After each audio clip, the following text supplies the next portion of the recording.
Sandy gives me the okay. She gave me the okay. Okay. Good evening, everyone. My name is Mark Barnico, and I'm the Executive Director of the University of Chicago Francis and Rose Yuen campus here in Hong Kong. Welcome, Francis and Rose Yuen.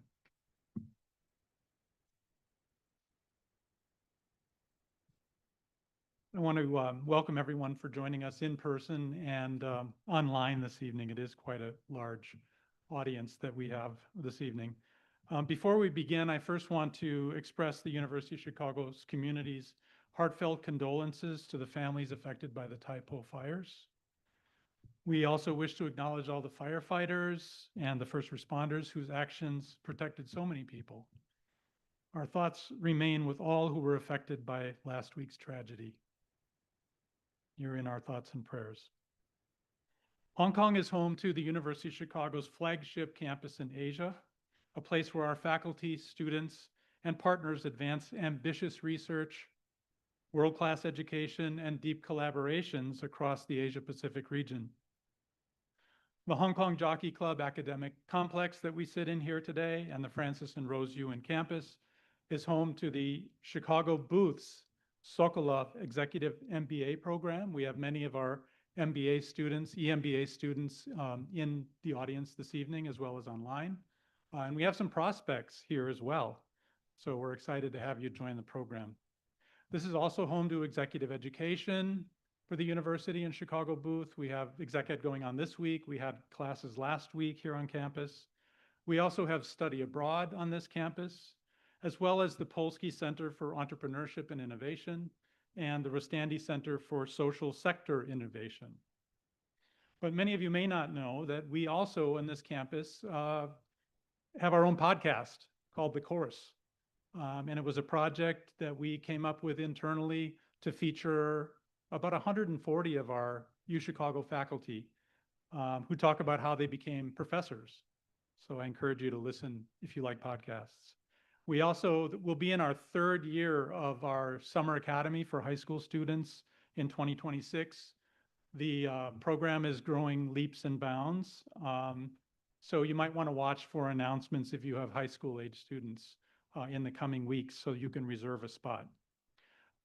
This year, we also created a program called Nexus Asia, which engages our UChicago PhD alumni who are teaching in institutions around the Asia-Pacific region and engages them on this campus. We bring them here, they do workshops, they do symposiums on our campus. So we're excited, in addition to having our own UChicago faculty, we also have our PhD alumni come to our campus, and we call it Activating the UChicago campus in Hong Kong.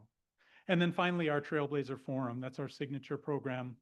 It's dedicated, a dedicated leadership platform that brings senior thinkers and innovators to our campus to share their journeys and their perspectives and ideas with our Hong Kong and Asia community. Tonight, we're deeply honored to welcome one of our own Trailblazers, David Booth. Let me tell you a little bit about David if you haven't already read about him. David is chairman of Dimensional Fund Advisors, the firm he founded in 1981. Under his leadership, Dimensional has grown from an early experiment in a Brooklyn brown house to a global investment manager with more than 1,600 employees and over $853 billion in assets under management.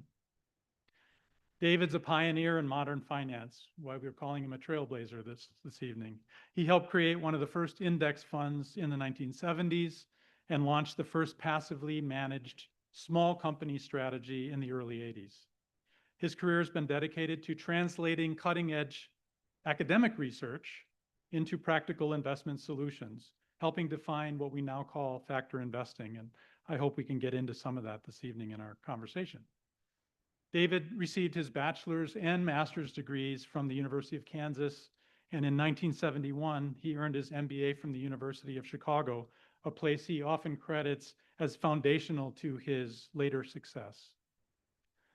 His family's transformative gift in 2008 named the University of Chicago Booth School of Business, and it strengthened its leadership in research and education for all of our students and our faculty, and we're so appreciative, David. He's also been a generous supporter of athletics at the University of Kansas. I watched some YouTube videos on that yesterday.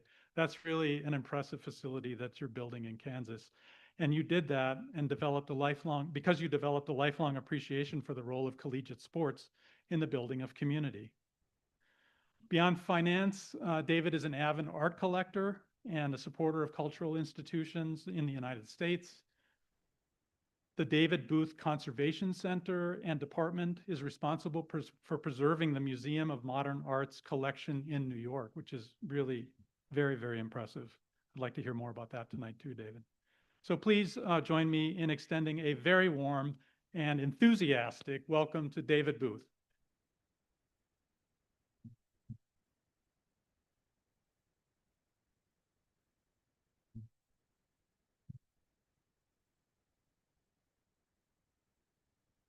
Hey.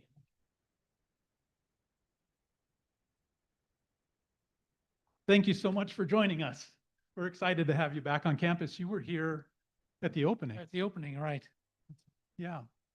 No, I'm glad to be here. I'm glad to be anywhere, actually. Well, what brings you to Hong Kong this time? Business. We have a Hong Kong office, and come in and visit some clients and just miscellaneous business stuff. Yeah. Well, we appreciate you taking the time to spend it with us, with our students in particular. I always like to start with the human side of people like you, to find out a little bit more about like how you grew up, for people who may not know that story, like some of the key influences, early jobs, influential people. I was wondering if you could share some of that with us tonight. Well, I grew up in Kansas until high school, a real small town, and then we went to high school and college at University of Kansas. High school at in Lawrence. My hometown really is Lawrence, Kansas, where the University of Kansas is located, and so kind of middle class, standard middle class upbringing in the 50s and 60s, and then as I was at that time, my parents hadn't gone to college, but they said, you need to take math and computers. So I took math and computers, and next thing you know, I'm in the PhD program at University of Chicago. So, and that's when things really changed for me. Were you naturally good at math? See, the way you ask that, it sounds like you're suggesting I might be good at math. So, no, I wasn't naturally good at math, So, I mean, at Chicago, you came across people that were really good at math. Yeah, I wasn't one of those. Well, you certainly distinguished yourself over these years. So in these videos that I watched to prepare for these programs, I heard the story about you being a shoe salesman. Yep. And I was wondering if you could share that and what you learned from that, and also being an usher at football games. There you go. Well, how as my undergraduate, I had a bit of a scholarship, but I basically put myself through school selling shoes. And I know it sounds odd, but it was really a great learning experience. I sometimes think I got as much out of that as I did out of my undergraduate program. But because you learn a lot about life and dealing with people. And I also often tell the story. One of the videos that around the firm that's watched the most is one that I did when I didn't think I was on camera, and somebody asked about what was it like selling shoes, and I said, well, I learned a lot about myself. The main thing, what I learned was sometimes you just don't have the right size or the right shoe for people, and that's okay. You want to be honest with people, because even though I was a commission salesman and had a big incentive to make a sell, nevertheless, I learned early on that when I went home at night, I wanted to feel good about myself, and it turns out that's a good attitude to have. It helps sales because people realize you're really trying to help. rather than trying to push something on it. And that's a life lesson I learned when I started the business, and the reason I think the employees around the firm like to watch that video, realize that we're in the people business. We're trying to do is help people. We're in the investment business, but we're really trying to, we're there to help people out. And when you tell people coming into the firm, it's okay. Sometimes you just don't have what people are looking for, and that's okay. That's a kind of a different attitude. And I learned that from selling shoes. I saw you also credited with saying sometimes people really don't know what they want. That's a Steve Jobs thing, but I think you came up with it first. Well, yeah, sometimes you got to help people and help people along. For example, a lot of times when we sold women's, kids, men's shoes, but sometimes people would say, well, what do you think? Does this look good? And sometimes it would be awful. And so you learn to say, well, that may not be your best look. You learn how to be straight with people without, hitting them right in the face. Yeah. We're going to come back to that a little bit when we start talking about investing and your thoughts about investing and retail investing. So we did have some questions from some of the pre-registrants about that as well. But let's kind of walk through your life a little bit and talk a little bit about, I would love to talk about the University of Kansas. If you have anything that you'd like to say about that, it seemed like it was really a stepping stone for you to get to Chicago. Well, that's right. I don't want to make, and that's why I've given money to the business school for academic purposes. It's mainly for faculty to support.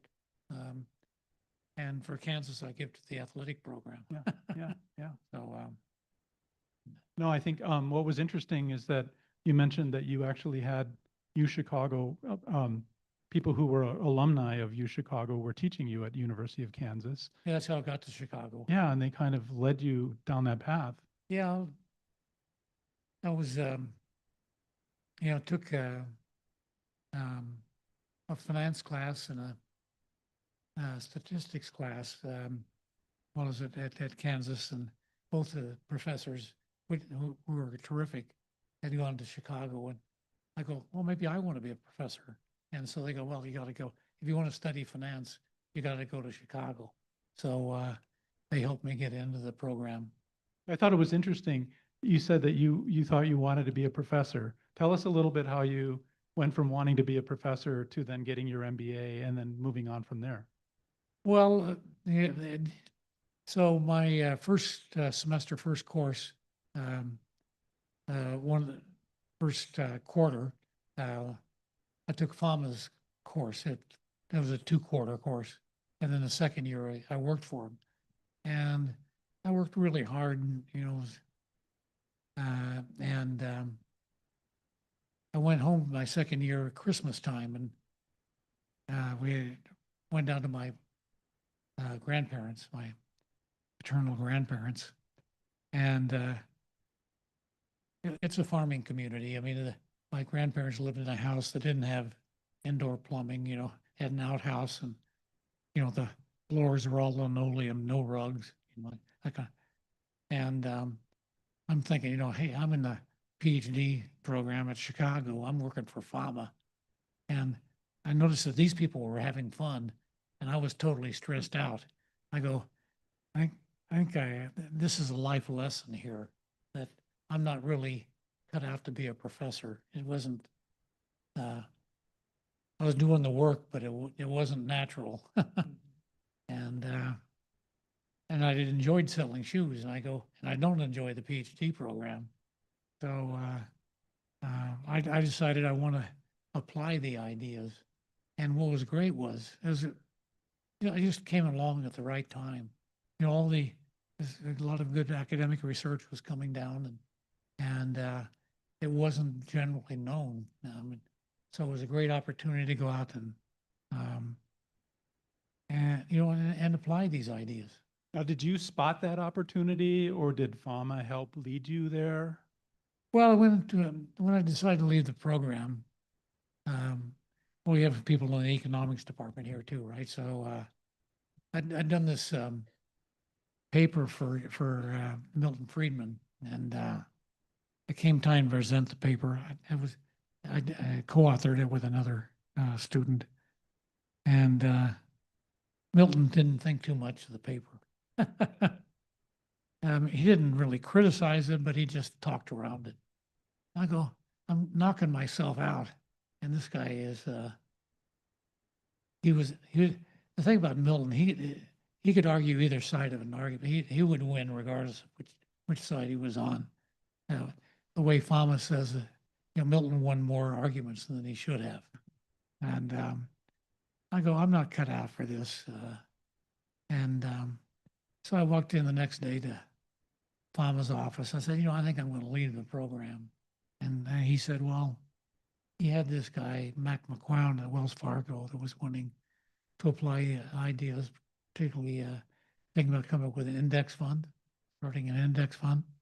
And so he called Mac, and Mac came in and had dinner with me, and I went to work for them at Wells. So, Fama was very helpful in that.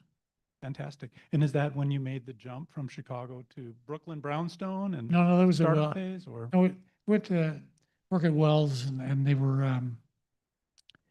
and the program I was working on, eventually, the trust department managed all the money, and we weren't in the trust department, and we irritated the people in the trust department, and finally, they shut my group down. But it turned out to be really, in some ways, the cornerstone for Dimensional. It was a period of time where we were trying to be very innovative in investing. See, what happened was starting before 1960, there was really not much what you think of academic research going on because they didn't have the data. And that changed when the University of Chicago created the first research quality database at the Center for Research and Securities Prices, CRISP. So with that, then all of a sudden that opened up the world for empirical research. And one of the things that was research to begin with is do professional money managers add any value or not? And the initial conclusions by Michael Jensen, and then every study ever since that I know of said, no, it's once you consider the fees there, they're not adding value. So people said, well, gosh, if they're not adding value, what are you supposed to do? And well, one idea was an index fund. And, but there's other ideas. And so my group, we worked with a lot of leading academics, Bob Merton, Fisher Black, Myron Scholes. In fact, Myron and Fisher, when they were working for us, they started working closely together, and they ended up developing the Black-Scholes option pricing model, which was maybe the biggest development in finance in the 20th century. And then we also had Bob Merton, who had his multi-factor theory that almost nobody understood. So we're trying to do all those, integrate those ideas, but we were shut down. But eventually, a lot of things came together to start Dimensional, and was able to revive that thinking. In fact, Myron Scholes became one of the lead independent directors of our fund. Gene Fama became one of the founders of the firm, and still is a director of the firm. So got to bring back all these people that I was associated with when I was at the university. And because I've been in the PhD program, I got to know these guys pretty well.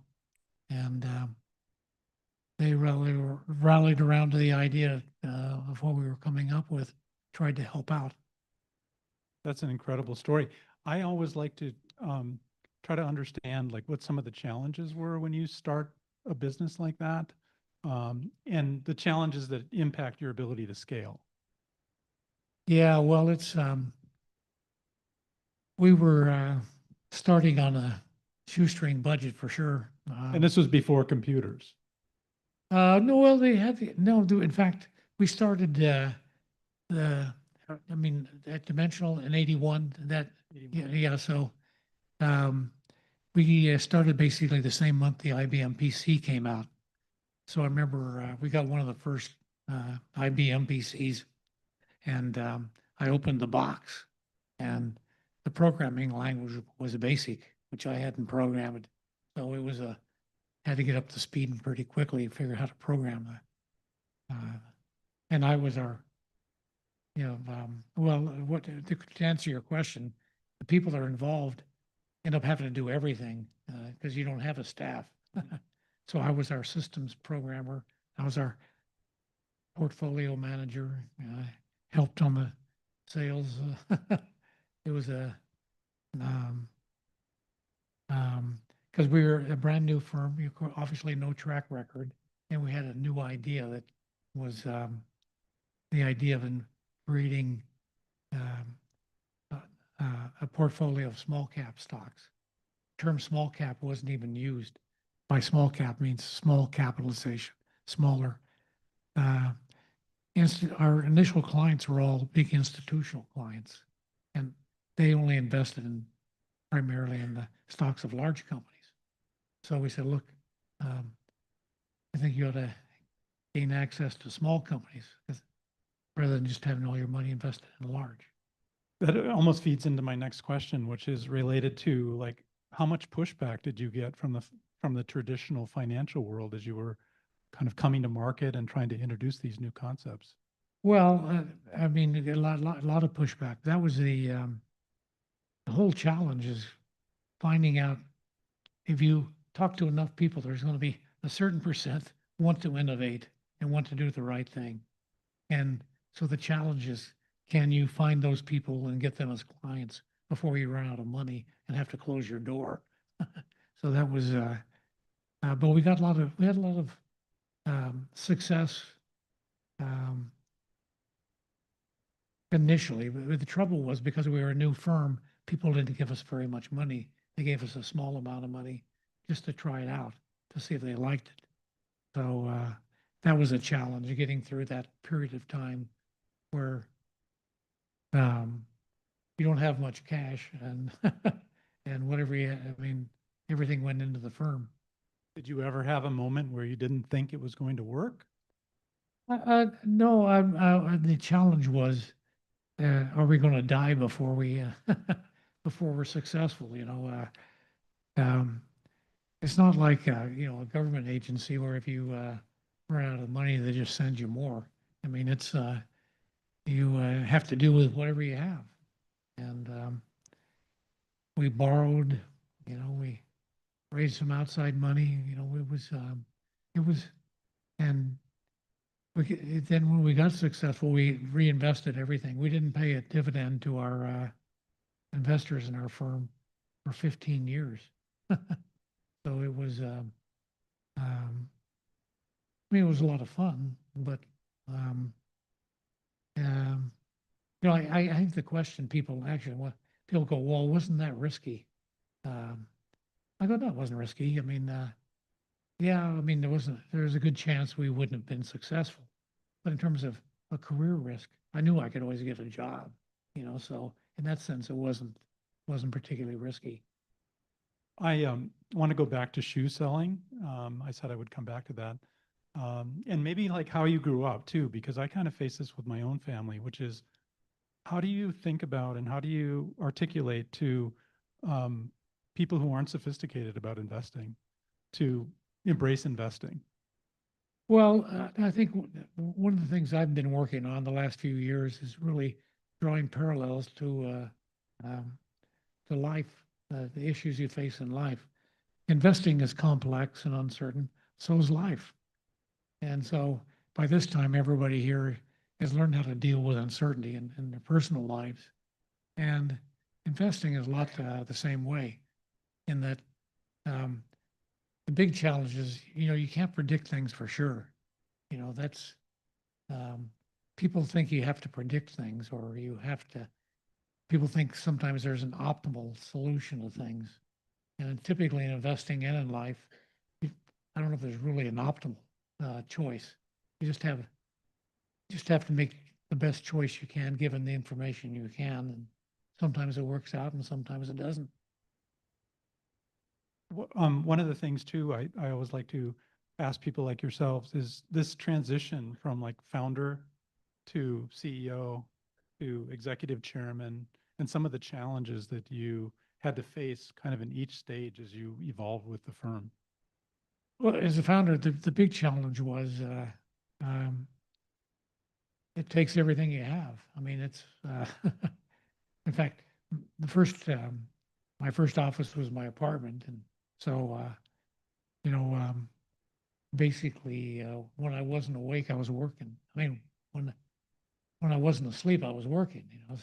Maybe when I was anyway, and phones would go off all night, and it was pretty intense. And then all of a sudden you get more people, and you actually have to manage. You have to develop a management philosophy. And you did that. yeah, so it's and kind of the philosophy that evolved was heavily focused on getting really bright people that want to play as a team.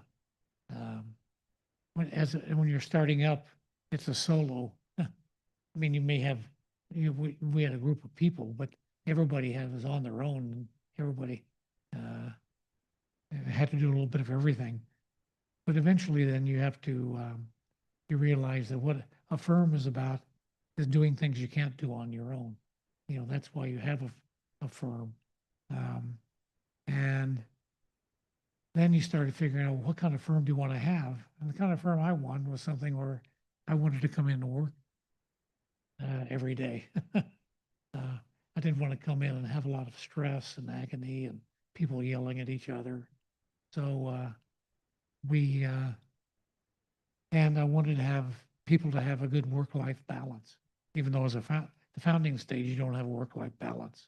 But when it looks like you're going to make it, then all of a sudden you can focus on having a good work-life balance, which starts off with locating an office where most people can have a reasonable commute and send their kids to public schools and so forth. And then,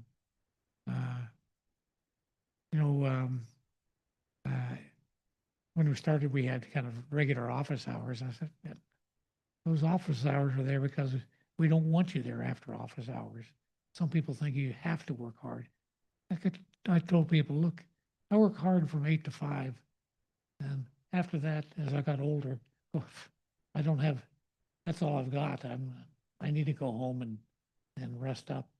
So I was never a workaholic after those first years of the founder years. So you're right saying there's a founder years, then let's call it the middle years, and now I'm in the chairman role, which is mainly I come in every day and point fingers and say, this is the way we used to do things, and you have it easy, we had it tough, and generally be a pain in the neck to people.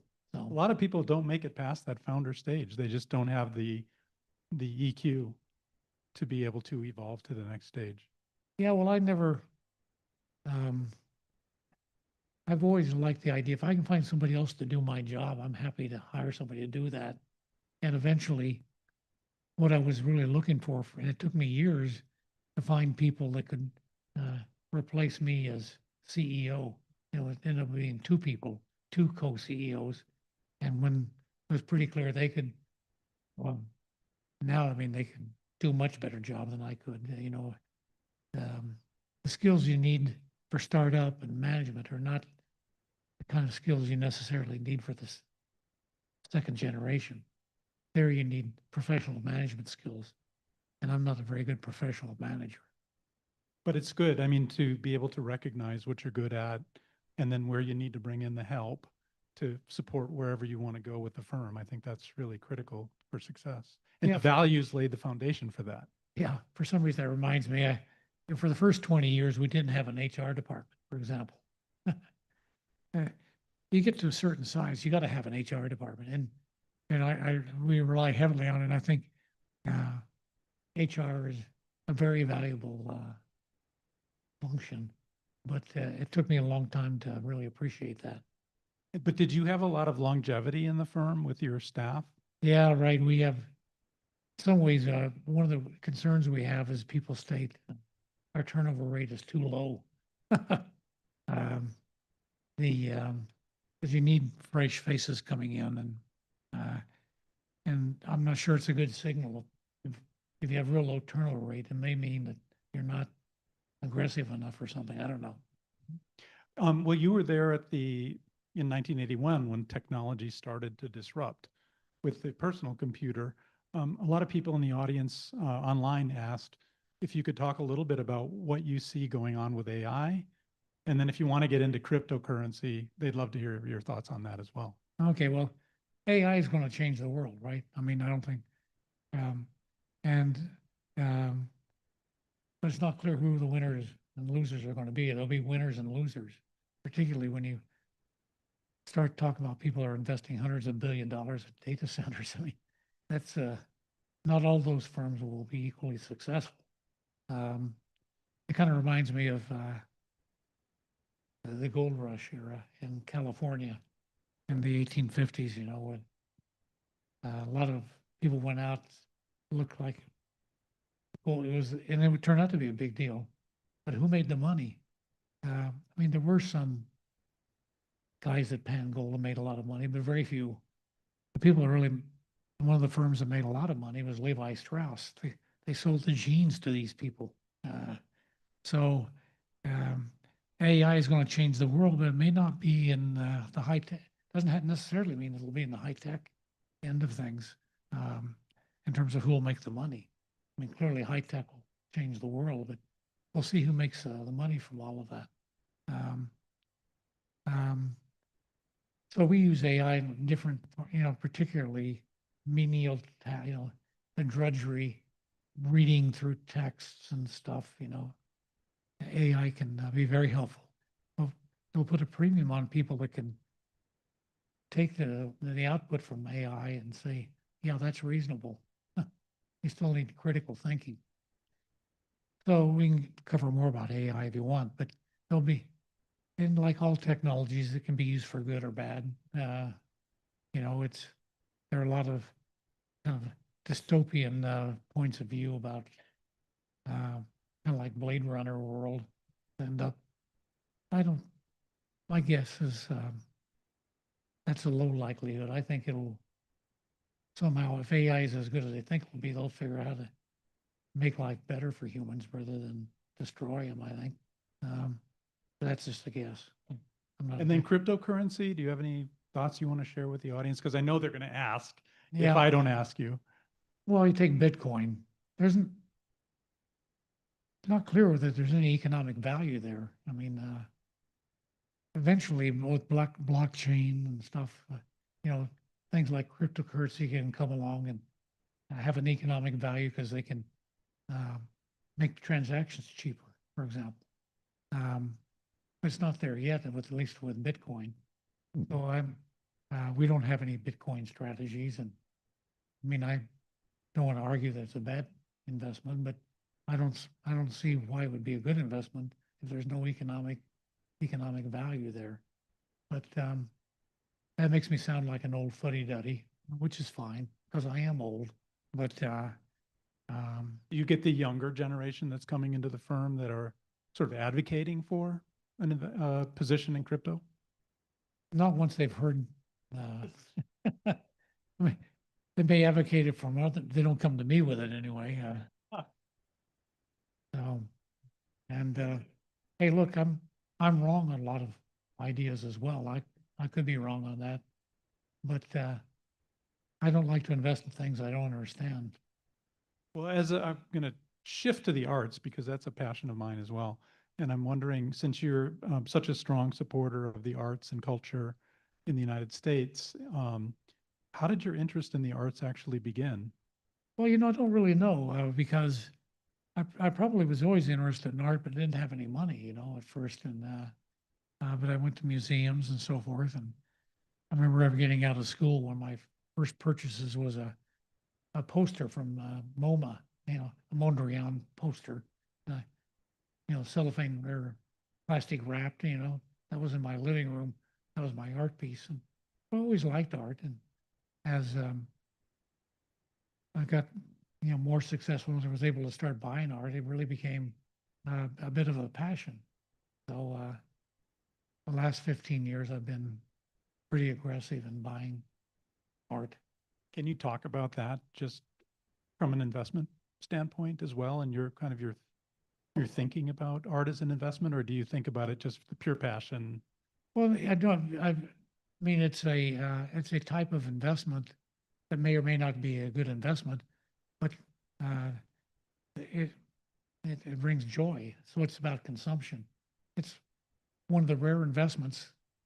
When I come into my property every day, or as I leave and look around, I never get tired of it. I get very excited. So it's an investment that I appreciate every day. I mean, I once knew this guy. He was actually the treasurer for a motor company. And one of the things he did is he had a safety deposit box that was full of silver dollars. And every now and then he would go down, just run his fingers through those silver dollars. That seems like a poor way to enjoy your money to me, So I have this great art, and we have a pretty good art collection at the firm as well. And I think for employees, it makes them, hopefully employees feel like we care about them a bit more because we have nice art surrounding them. And I think it's for our clients coming in, they feel more welcome, having the art. I think, and one of the things I did with my gift to the business school was I insisted they spend a big 250 grand a year on art. And we have this incredible art. For those of you that haven't been able to get back to the business school in a while, it's an incredible art collection. And you said you got some of that. Yeah, I wanted to thank you for that contribution because we get to benefit from the booth art collection here on this campus.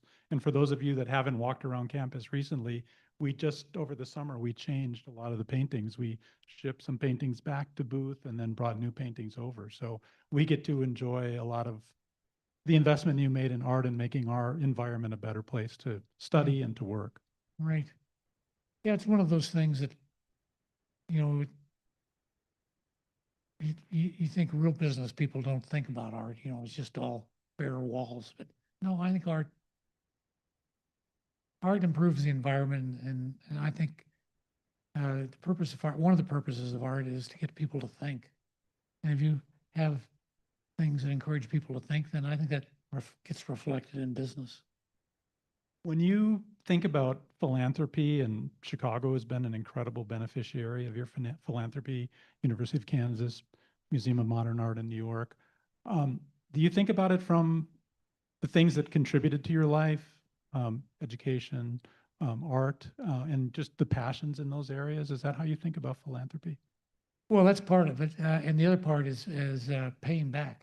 I mean, there are places where I need to, that help me get along. I don't know how I ended up here, but I had a lot of help along the way, particularly at Chicago.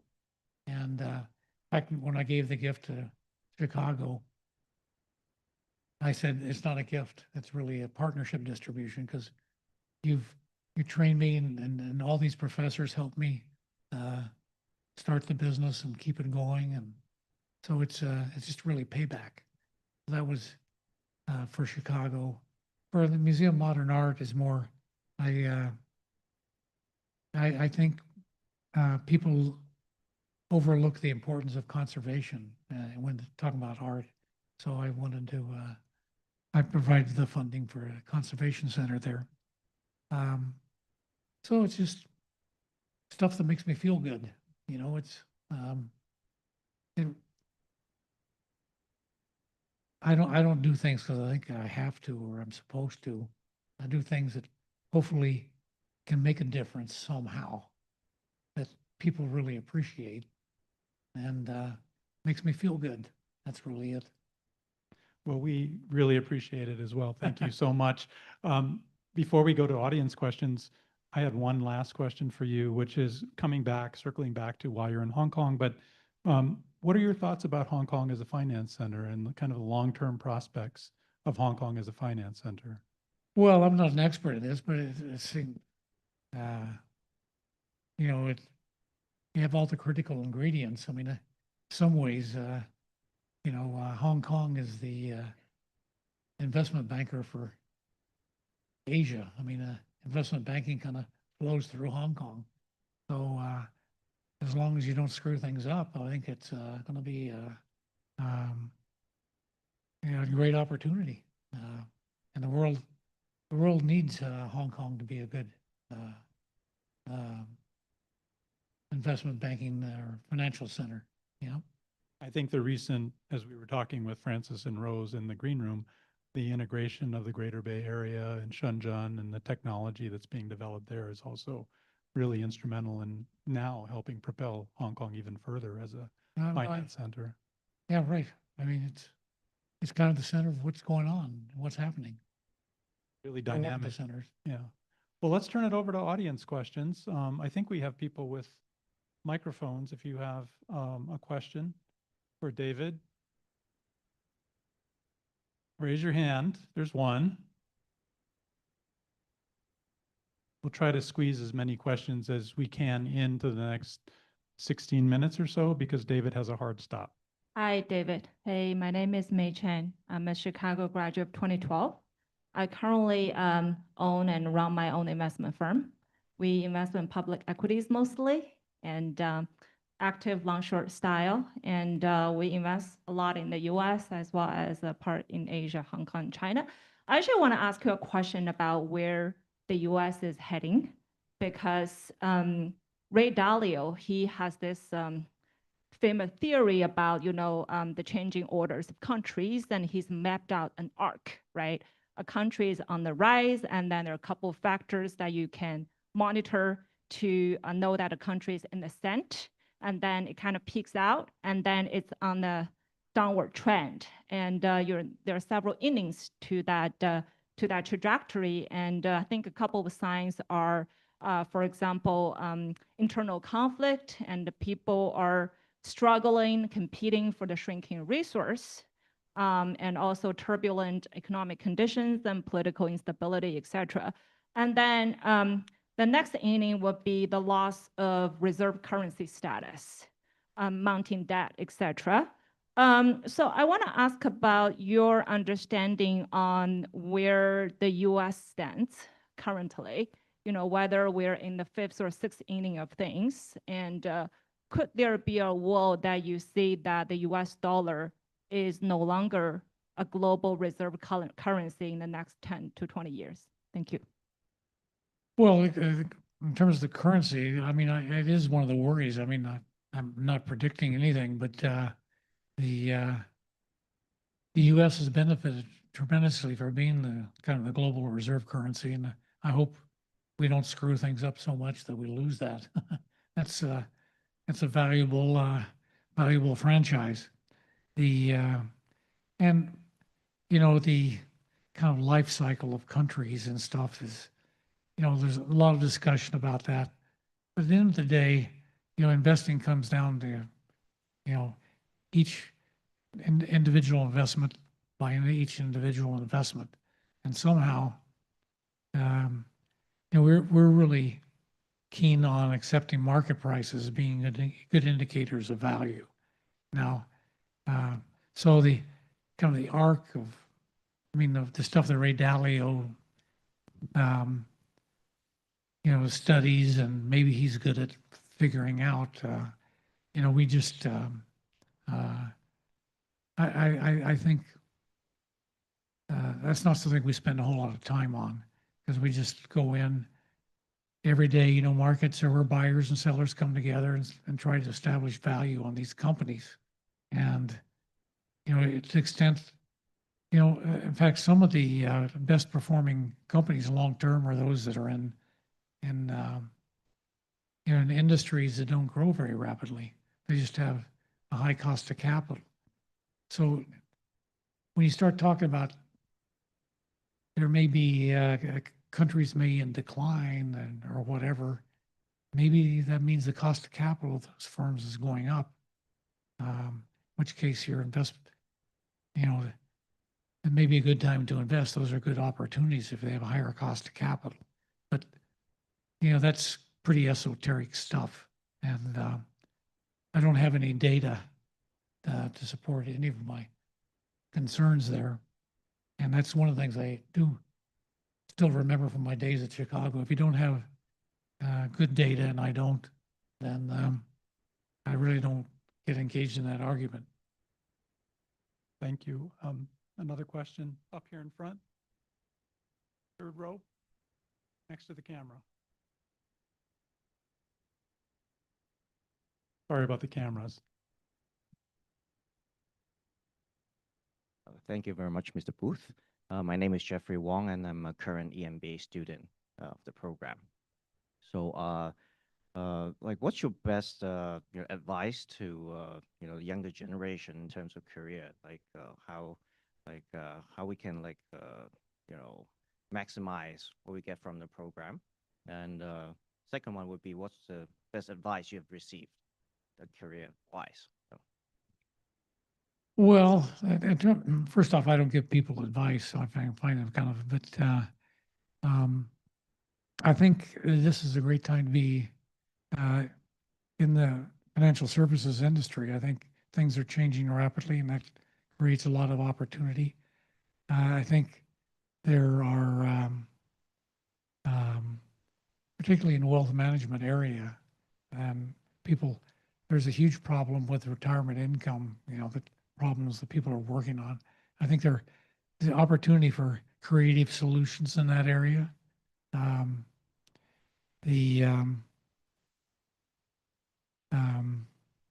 And with technology changing, you know, so rapidly, combining, you know, computation is getting cheaper and cheaper. And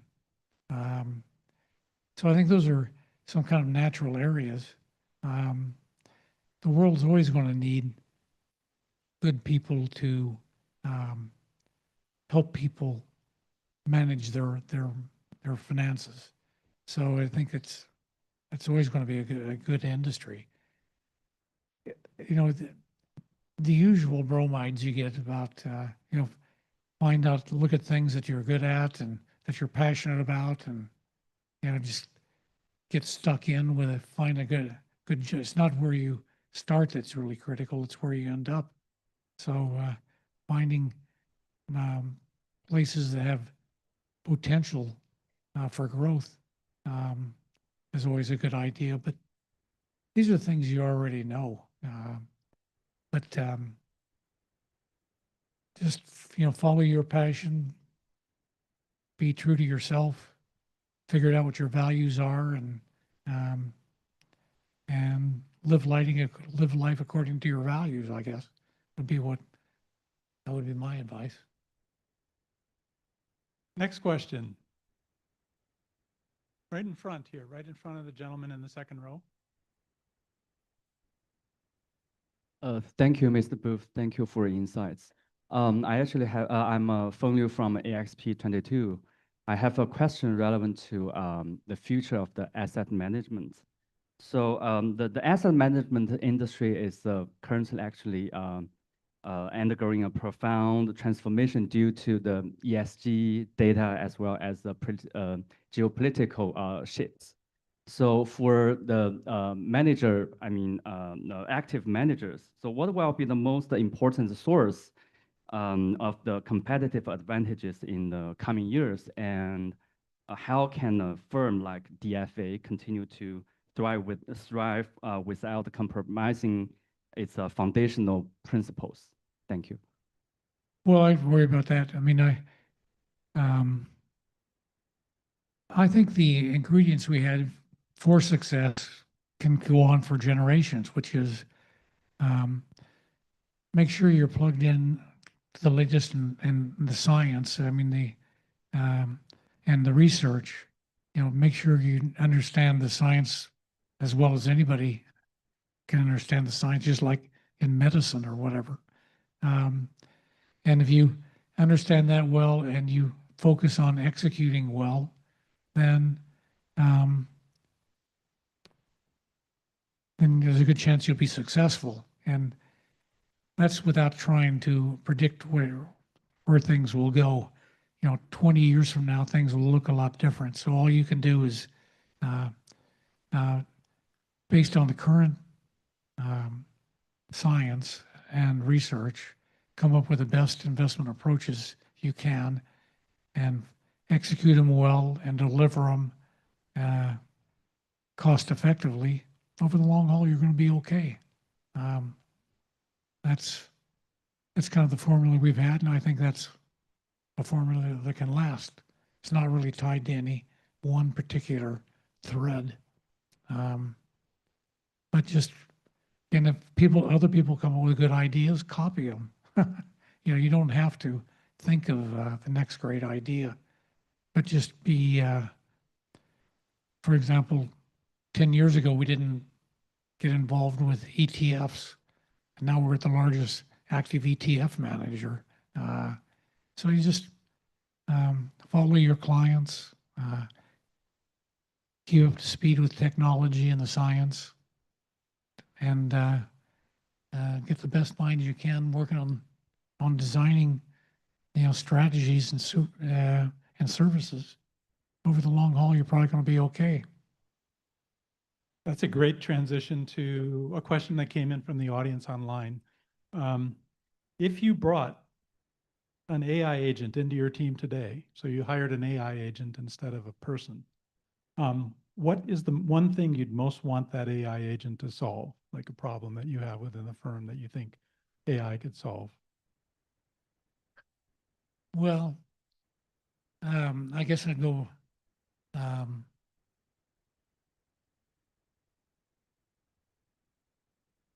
well,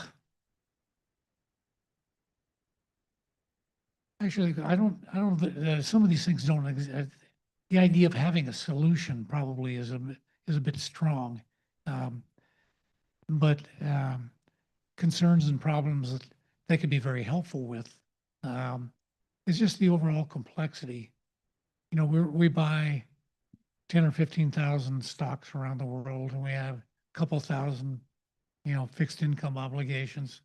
Complexity of that, making sure you get every dividend, making sure you get every interest payment, making sure every trade that you do every day settles properly, and and all the portfolios you manage.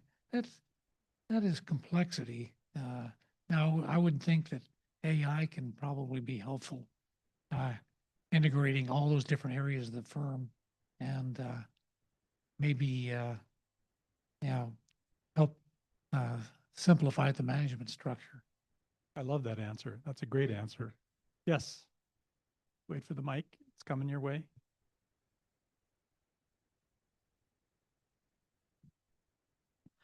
Hello, I'm Martin Chan. I'm a doctor. I want to be greedy and ask two questions.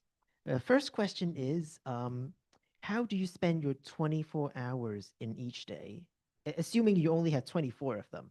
Yeah. You may have 25 because the second question is, would you still recommend someone to get a PhD in finance in this day and age?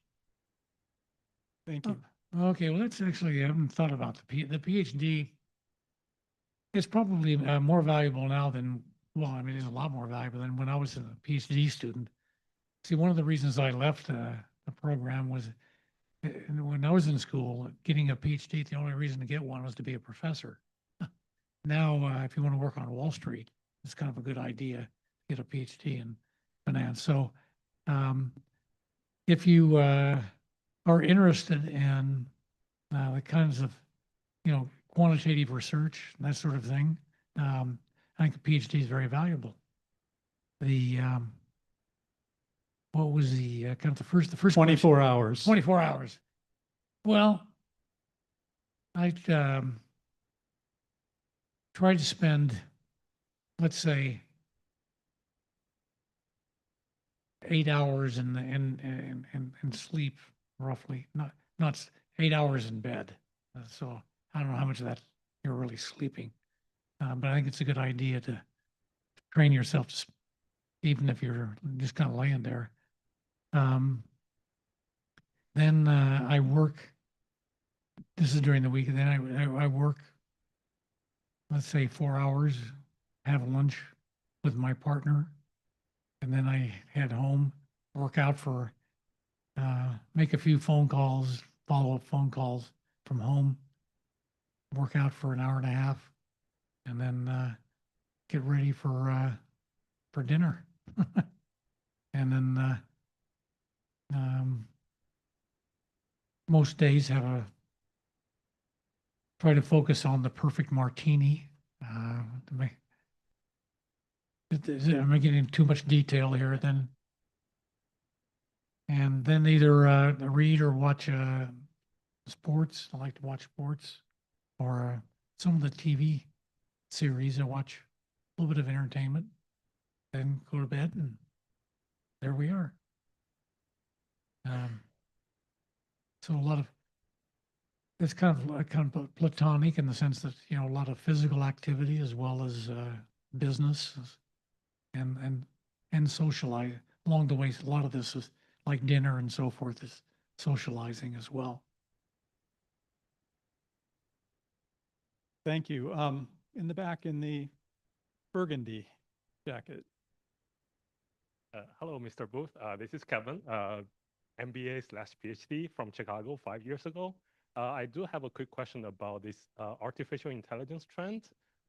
So on one end, everyone knows that it has a huge impact on everyone's life.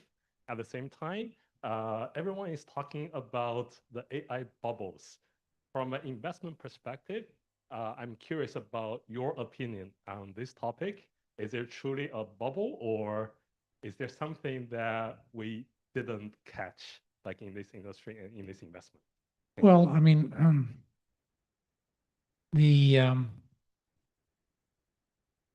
whole notion of bubbles kind of introduces a whole series of arguments anyway. But let me approach it this way. I think there's enormous uncertainty as to who the winners and losers will be. Some of these, and my guess is there are going to be some huge losers as well as huge winners.